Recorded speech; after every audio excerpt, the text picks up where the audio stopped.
Welcome to Java. Thank you kindly for joining me. This is April 9th on a very volatile Wednesday, 2025. We've got a lot to cover this morning with you. We've got the 10-year yield is spiking. We've got quite a few things we've got to watch. A lot of this has to do with these tariffs, this trade war, currency war, really is what it boils down to. Now we know this is the end game for the new currencies. I've got kind of little icon here as far as what we're moving towards. Want to put in a little bit of a word here. Retaliatory versus fair. We're being taught the difference. Now, fair trade would be something in the realm of equivalent or at least beneficial to both parties. And what we're watching at this moment is more retaliatory, as it's seen more of one striking back at another, as we watch the two largest global trading partners go at it. So just a little bit here, we've got a lot to cover. So starting with the markets, still in extreme fear territory. I don't think we have quite hit capitulation, but I do believe it is incoming. Could hit even between today and tomorrow. Has been massive sell-offs, and with some of the underlyings, it is showing that this could be it. So same as yesterday as far as the numbers. However, the increase we're watching is in volume drop-off of trades. So a lot of retailers getting washed out. What we need to watch for is first off the large or quote smart money hedge funds selling off. Now, the 10-year yield did spike as it did. What this means was massive sell-off. So there was someone or some entity that had to step in and buy all of this. I do believe a lot of that was the Fed. Now, there was interview with one of the heads of economics in Europe, I believe it was France, and they asked her who she thought was purchasing all of these, and she said she didn't know, perhaps some hedge fund. And this just goes to show you the ignorance that exists, even at the upper levels of people, that this is supposed to be their job, and they're not looking in the right places. Now, a lot also that I'm hearing is that stocks are pushing the bond market. It is the other way around. Now, it isn't this fear trade necessarily or the dumping down of these, but it's the knee-jerk reaction as well as the dollar. Now, the dollar dropped below 103 again precipitously. And what this is showing, along with this 10-year yield spike, we're watching stocks sell off. This is a massive revaluing, if you will, of all US dollar denominated assets. This is a shutout of the US dollar, and we're watching this also across currency shifts. So, with all of this, we've got Bitcoin cryptocurrencies under a lot of pressure, but also, as you see this morning, already showing recovery off of that 75,000 level. Very volatile here as well, but it is setting in a range unlike everything else. So with this, we've got stocks are showing bloody open, quite red, and we've got volatility, even though that's down. Gold is saying to the contrary. This is also playing into the safe haven and getting out of dollar denominated assets. We've got the futures also saying this could continue in the red. Gold and silver recovering, silver recovering, gold going up again, still below all-time highs. However, crude getting a lot of pressure, and that is under a different story as well. Hedge funds sizing down on this, and there's also this is part of this trade war. Now, daily drivers looking for this capitulation. There is still a lot of weakness. However, this is probably the critical part. I want to stress this is geopolitical and is hitting sentiment. So this is causing wild volatility. So, for instance, could all turn on a pin. And last night was a key example on one report that China was going to call the United States to negotiate. The stocks started booming, recovering, and then all of a sudden after this, once they spoke for a bit, this is a game of chicken and political. So these moves being mostly political, it is pushing the point.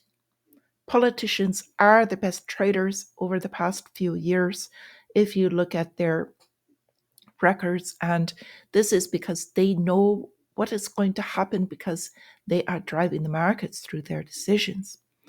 So this whole game of chicken we've been talking about with China, they did not flinch. Instead, they upped the tariff percent to 84% in order to counter the 104% from the United States. There is also more in this talking about the Panama Canal, and they are also striking back with a few other things that are in their court, showing that they also have some other cards in their pocket, so to speak. Now, we are watching the Fed setup for today. Banks are going to be key here. They report earnings on Friday. But the issue here is the yield spread that we are watching now between the 10-year and the longer, the 30-year. We're watching this widen. Now, this could hurt banks. And if they go down, this is definitely going to crush not the central banks, but the mid-sized, smaller banks that we've been talking about.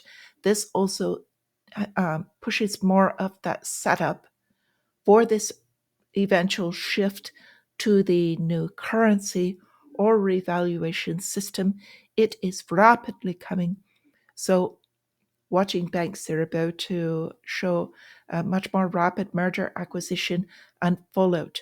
And we're getting oil is crushed. We are also going to see negative perceived wealth effect. This is going to filter out through housing. And as people with these rates, the housing they cannot afford to purchase more, and as this comes down, it's going to ripple out rapidly as consumer pulls back and no longer spends. Now, United States consumer, again, is the strongest in the world. So this affects global markets because they're the ones purchasing all of these other goods that they're talking about this war over the trade in the first place. So if the consumer goes down, none of this really matters. So, for instance, we had Delta come out early this morning. They refused to give guidance. They said they are reducing capacity and putting out no capital expenditures, or you will see capex. That's what this is. That means, in essence, they are not spending forward for their company for growth. They're not giving guidance, meaning they have to sit back and see how things kind of shake out, if you will, and they have no idea about their earnings going forward. However, it does not look positive. Multiple companies beginning to pull back their guidance into this as well. So on the calendar today, Wednesday, wholesale inventories, but really we're looking at the Fed to speak. So March meeting minutes coming out 2 p.m. So how they frame this, it's all in what they say, how they speak. And then Thursday, we're going to have jobless claims, get CPI, and then a slew of Fed presidents. So set up your trades today if you can. Maybe you're just sitting on your hands being smart about it. All of this, again, is pushing for this digital currency. Now, as China, as I said a moment ago, they're calling for trade talks with the United States, but have a very different view of the relationship, meaning a lot of the other countries coming in to negotiate, they're going to simply push back, and they actually have the clout to do so. So really hitting the markets. The debt market is really the one to watch. We've got this coming out, what the Fed could do as stock market route spreads to bonds. Again, this is in reverse. They're also going to hit bank lending, which will ripple out. Now, they're talking about that they can do an emergency rate cut and temporary purchases of bonds. Temporary, again, that word. Now, they've already been in the bond market. They've already been purchasing. Overnight, we watched that sharp increase that is the massive threat. So they are the buyer of last resort. They can print as much as they want in order to purchase these. Now, Federal Reserve wanted to go into this a little bit more.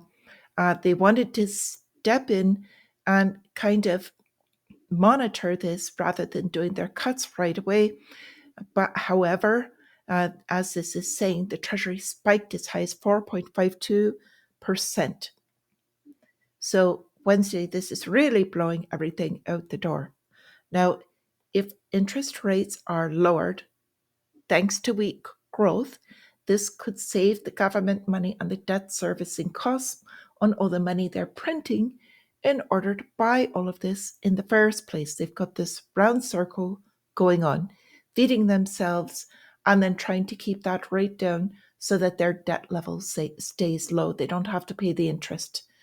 However, the problem with this is if you are comparing this with the GDP, or what we actually produce, gross domestic product, it is now exceeding the ratio that it is able to reliably sustain. So this is saying right here, bringing it out. If the United States tips into recession, in the past, these drive up Treasury borrowing needs, does not shrink them. So expanding the debt, inflating further. So more inflation is assured by all of this.